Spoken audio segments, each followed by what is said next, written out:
আরও একটা ভিডিওতে আপনাদের সবাইকে স্বাগত। আজকের ভিডিও একটা খুব কমন মাছ গাপ্পি। তো গাপ্পি নিয়ে আজকে কথা বলবো। সবার চেনা, সবার জানা একটা মাছ। খুব সুন্দর দেখতে, নানান রকম কালারে আমরা দেখতে পাই। খুব ছোট্ট হয়, খুব মিষ্টি দেখতে হয়। তো এই মাছ কিভাবে রাখা যায়, এবং এটা মানে বলা যেতে পারে বেস্ট বিগিনার ফিশ, মানে যারা শুরু করছে তাদের জন্য একটা বেস্ট ফিশ। তো চলুন শুরু করা যাক।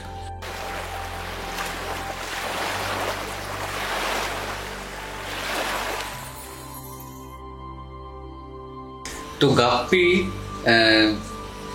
প্রচুর জায়গায় আমরা দেখতে পাই, অনেকের বাড়িতে, অনেকের ছোট্ট একটা অ্যাকোরিয়ামের মধ্যে গাপ্পি রয়েছে, অনেক গ্রুপে রয়েছে, আমরা দেখতে পাই। গাপ্পির সব থেকে বড় প্লাস পয়েন্ট হচ্ছে আপনি যে কোনো অ্যাকোরিয়ামে রাখতে পারবেন। মানে যে কোনো বলতে মানে ফিশ অনলি অ্যাকোরিয়াম অথবা প্ল্যান্টেড অ্যাকোরিয়ামে তো আপনি খুব ভালোভাবেই রাখতে পারবেন। অন্যান্য যারা পিসফুল মাছ আছে তাদের সাথে ওরা খুব সুন্দর স্কুলিং করে। তবে হ্যাঁ, চেষ্টা করবেন গাপ্পি যখনই রাখবেন একটা দুটো রাখবেন না, একসাথে মিনিমাম 7-8খানা কম করে রাখলে ভালো। ওরা একসাথে স্কুলিং করলে ওরা বেশি ভালো থাকে। তো এই গাপ্পি মাছের অরিজিন কিন্তু অ্যাকচুয়ালি সাউথ আমেরিকা, কিন্তু এখন প্রায় বলা যেতে পারে পৃথিবীর এমন কোনো জায়গা নেই যেখানে এই মাছটা পাওয়া যায় না, আন্টার্কটিকা ছাড়া। তো এই মাছটা এতটা পপুলার হয়েছে এখন পৃথিবীর সব জায়গায় দেখা যায়। আর যেসব গাপ্পিগুলো আমরা দেখতে পাই অ্যাকোরিয়ামের মধ্যে, সেগুলো কিন্তু সব ব্রিডারদের ব্রিড করে বিভিন্ন রকম ভাবে আজকে যে এত রকম ভ্যারিয়েন্ট আমরা দেখতে পাই। এই গাপ্পি মাছের আর একটা ইন্টারেস্টিং ফ্যাক্ট হচ্ছে এই মাছটাকে কিন্তু মানে ম্যালেরিয়া, ডেঙ্গু কন্ট্রোল করার জন্য ব্যবহার করা হয়, মানে হতো আগে। কারণ এরা মশার যে লার্ভা আছে এগুলোকে খেয়ে নেয়। তো যে কোনো জায়গায় জল রয়েছে বা প্রচুর মশার লার্ভা হয়েছে, তো কি করা যাবে, তো সেখানে ছোট ছোট গাপ্পি ছেড়ে দেওয়া হতো, তো তারা মশার লার্ভাগুলো খেয়ে নিত। তো এইভাবে ম্যালেরিয়ার সাথে লড়াই করতে কিন্তু গাপ্পি অনেক হেল্প করেছে বলতে হবে আমাদের। খুবই হার্ডি হয়, আর যে কোনো মাছের সাথেই থাকতে পারে। যে কোনো মাছ মানে তার সাইজ অনুযায়ী, সেই সাইজের পিসফুল যে মাছগুলো আছে যে কোনো মাছের সাথে খুব ভালোভাবে থাকতে পারে। গাপ্পির বিভিন্ন রকম ভ্যারাইটি, বিভিন্ন রকম কালার আমরা দেখতে পাই।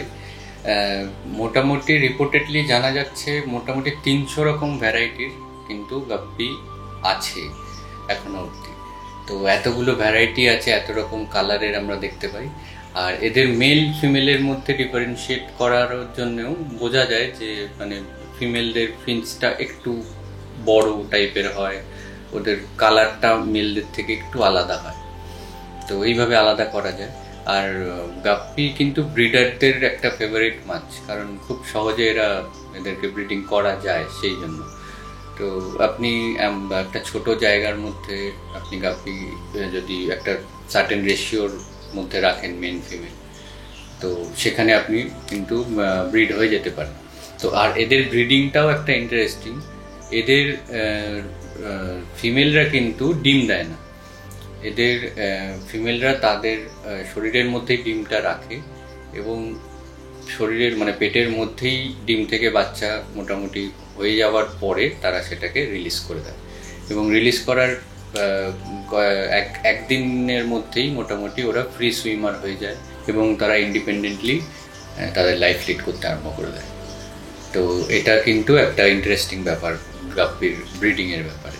ফিমেল গাপ্পি কিন্তু পেটের মধ্যে প্রায় 1 মাস মতো ওই ডিমগুলোকে রেখে দেয়, তারপরে আস্তে আস্তে সেই ডিম থেকে বাচ্চা হয়ে যাওয়ার পরে তাদেরকে রিলিজ করে।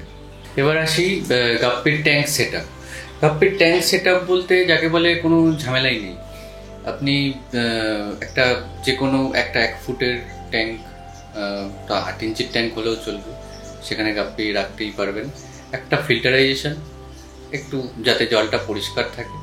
আর আপনি ডেকোরেশন আপনার মতো যা কিছু ডেকোরেশন করতে পারেন। আপনি তলায় পাথর দিয়ে ডেকোরেশন করতে পারেন, বালি দিয়ে ডেকোরেশন করতে পারেন, এবং আমি তো দেখেছি অনেক জায়গাতে মানে কনস্ট্রাকশন স্যান্ড, নর্মাল স্যান্ড পাওয়া যায়, ওটাকেই ভালো করে ধুয়ে পরিষ্কার করে একটু যাতে একটু ঝুরঝুরে ব্যাপারটা থাকে, তো ওই বালি দিয়েও আপনি ট্যাঙ্ক করতে পারেন গাপ্পির ট্যাঙ্ক। তো ট্যাঙ্কস হিট আপে পার্টিকুলারলি কোনো সেরকম ঝামেলা নেই, এই জন্যেই এটা বিগিনারদের জন্য খুব মানে ভালো এই মাছটা।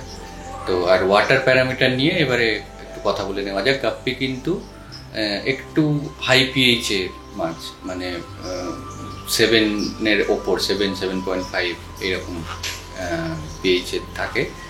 আর টেম্পারেচার ওই 26-এর আশেপাশে টেম্পারেচার গাপ্পি থাকতে পারে।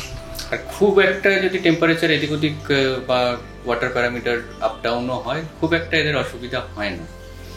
তবে কি এদের কিছু কিছু প্রবলেম দেখা যায়, যেমন ফিন রট অনেকেরই দেখা যায় যে গাপ্পির মানে লেজটা ভেঙে গেছে, ফিন রট প্রবলেম হচ্ছে, খুব তাড়াতাড়ি মাছ মরে যাচ্ছে, এইগুলো হয়। এগুলোর কিন্তু নানা রকম কারণ আছে। তো প্রধান কারণ হচ্ছে ট্রেস। এই গাপ্পি ফিশ কিন্তু ট্রেসে চলে যায়, তো এর জন্য নানা রকম প্রবলেম হয়।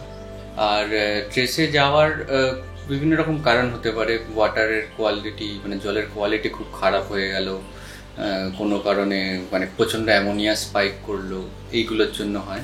এছাড়া যদি আপনি কোনো বড় মাছ, মানে গাপ্পির থেকে তুলনামূলক একটু বেশি বড় মাছ রাখছেন, বা তারা একটু বেশি অ্যাগ্রেসিভ গাপ্পির প্রতি, সেক্ষেত্রে তারা যদি গাপ্পিকে কন্টিনিউয়াস ডিস্টার্ব করে, তখন কিন্তু তার স্বাভাবিকভাবেই প্রবলেম আসবে। তো এই কারণগুলোর জন্য জেনারেলি গাপ্পির যে প্রবলেমগুলো হয়, ফিন ভেঙে যায় এবং নানা রকম প্রবলেম হয়, তো এইগুলো আসে। তো যে কোনো প্রবলেমের সলিউশনের আগে একটু প্রিভেনশন নিয়ে বলে নেওয়া উচিত। মানে যদি প্রিভেনশন নেওয়া থাকে তাহলে প্রবলেমটা কম আসবে। তো প্রিভেনশন হচ্ছে জলটাকে একটু মেনটেন করে রাখা, মানে মনিটর করা, সপ্তাহে একদিন করে জলটাকে ক্লিন করা, পরিষ্কার করা। যেখানে আপনি মাছগুলোকে রেখেছেন সেটা লক্ষ্য রাখতে হবে যেন ওভার ক্রাউডেড না হয়ে যায়। এমন কোনো মাছ রাখবেন না যে মাছ গাপ্পির সাথে কমফোর্টেবল নয়, এই ব্যাপারগুলো একটু খেয়াল রাখতে হবে। এইগুলো প্রিভেনশন। এছাড়া ডিজিজ যদি চলে আসে, গাপ্পিসের কিন্তু যেসব ডিজিজগুলো হয় বলছিলাম, ফিন রট হয়, একটা ভেলভেট ডিজিজ বলে একটা ডিজিজ হয়, অনেকের বডি শেপ পেকে যায়, তারপর দেখা যায় ব্লাড স্পট, একটা লাল স্পট হয়েছে, তারপরে সাদা স্পট মানে হোয়াইট স্পট যেটা ইচ প্রবলেম বলে। তো এইসব প্রবলেমগুলো যদি হয়, তো তার মানে সেই প্রবলেমের রেমিডিগুলো কিছুটা আলোচনা করে নেওয়া যাক। তো যখনই কোনো মাছের প্রবলেম হচ্ছে, সবার আগেই বলা হয় যে মাছটাকে যদি কমিউনিটিতে থাকে তাকে আলাদা করে দিন, অন্য কোনো জায়গায় রাখুন, যেখানে ওকে কেউ ডিস্টার্ব করবে না, যেখানে তার কোনো অসুবিধা হবে না, সে রেস্ট নিতে পারবে। এবার সেই ট্যাঙ্কের টেম্পারেচারটা একটু বাড়িয়ে দিন সবার আগে, এবং তার সাথে যেটা অন্য ভিডিওতেও আমরা বলেছি যে রক সল্ট অ্যাড করতে হবে। রক সল্টের পরিমাণ যদি আপনি এই ট্রিটমেন্ট করছেন যখন, মোটামুটি 10 লিটারে 1 চামচ, মানে 10 লিটার যদি আপনার জল থাকে, মানে রেশিওটা হচ্ছে 10 লিটার জলে 1 চামচ আপনি রক সল্ট দিয়ে দিন, দিয়ে টেম্পারেচারটা বাড়িয়ে 3-4 দিন রাখুন। এবং মাছ যদি আস্তে আস্তে দেখছেন স্টেবল হচ্ছে, তাহলে এবার আস্তে আস্তে টেম্পারেচারটা কমিয়ে আবার আগের মতো জায়গায় নিয়ে আসুন এবং ওয়াটার চেঞ্জ করতে থাকুন। ডেলি 40% 50% করে ওয়াটার চেঞ্জ করতে থাকুন। তো এইভাবে 1 সপ্তাহ মোটামুটি ট্রিটমেন্ট করলে মাছ রিকভার করে যাওয়ার চান্স থাকে। তো এরপর আসি গাপ্পির ফিডিং। গাপ্পি অলমোস্ট সব কিছুই খায়, মার্কেটে যা যা খাবার পাওয়া যায়, ড্রাই ফ্রুটসের ছোটো ছোটো প্যালেটস যেগুলো আছে সেগুলোও খায়। আর গাপ্পির ফেভারিট খাবার কিন্তু বলা যেতে পারে ওই মশার লার্ভা, যেটা পাওয়া খুব টাফ ব্যাপার। যদি পাওয়া যায় আপনি খাওয়াতেই পারেন। ছোটো ছোটো ব্রায়ান, শ্রিম্প, ব্লাড ওয়ার্মস, এইগুলো ওরা খায়। এছাড়া ভেজিটেবলসের মধ্যে কিন্তু ছোট ছোট শসা ওরা পছন্দ করে, মানে একদম ছোট ছোট করে কেটে আপনাকে দিতে হবে, মাঝে মধ্যে আপনি দিতে পারেন। মটরশুঁটি একদম ছোট ছোট করে সিদ্ধ করে যদি একদম ছোট ছোট করে দেন, গাপ্পি খাবে। আর ডিমের কুসুমও আপনি যদি সিদ্ধ ডিমের কুসুম স্ম্যাশ করে ছোট্ট কোনো পার্ট দেন, সেটাও গাপ্পি কিন্তু খাবে। তো খাওয়া নিয়ে বিশেষ কোনো ঝামেলা নেই গাপ্পি মাছ। তো এই মাছটা বিগিনারদের জন্য তো খুবই ভালো, মানে এই মাছটা রাখার জন্য বিশেষ কোনো ঝামেলা হয় না। তবে হ্যাঁ, যে কোনো মাছই যখন আপনারা রাখবেন মেনটেন করবেন, যে মাছটাকে যখন রাখছেন মেনটেন করবেন, ট্যাঙ্কটাকে জলটাকে পরিষ্কার রাখার চেষ্টা করবেন, একটু ভালো খাবার দেবেন, খেয়াল রাখবেন ওয়াটার প্যারামিটারগুলো, টেম্পারেচার বা আর যা যা জিনিস মেনটেন করতে হয়।